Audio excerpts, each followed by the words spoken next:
रसीली दानेदार ये कलाकंद की मिठाई बनाना बहुत आसान है। ना आपको इसमें कंडेंस मिल्क की ज़रूरत है, ना ही मावा बनाना है, ना ही चाशनी। बहुत आसान तरीके से ये आप कलाकंद मिठाई घर पे बना सकते हैं।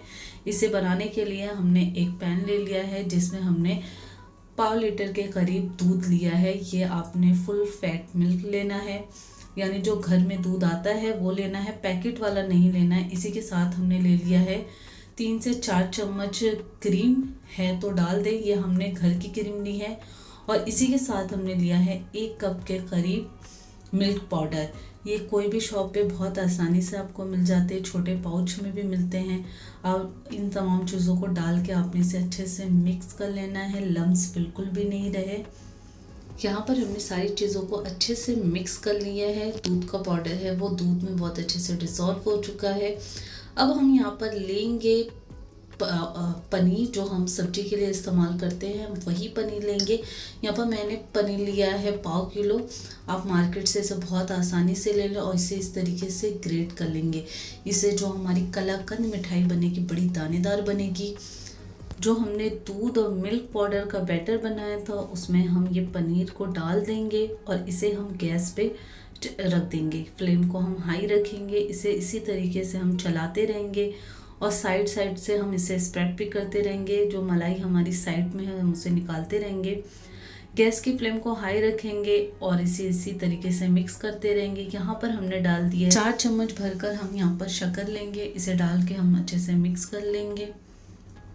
इसी के साथ हम इसे चलाते रहेंगे और इसे आपने बार बार चलाते रहना है ताकि आपकी जो मलाई है वो यहाँ वहाँ चिपके नहीं। इसी के साथ हमने आधा चम्मच डाल दिया इलायची पाउडर। आप इसके जगह पे क्योड़ा एसेंस भी डाल सकते हैं। और हमने यहाँ पर 4 से 5 बूंद डाली है केसर की। हमने केसर के धागे को पानी में भिगा दिया था। इससे कलाकंद का जो कलर है वो बड़ा ज़बरदस्त आता है, तो आप अगर चाहें तो डालें वरना स्किप कर दें। इसी तरीके से हम इसे चलाते रहेंगे जब तक कि हमारा दूध खुश्क नहीं हो जाए।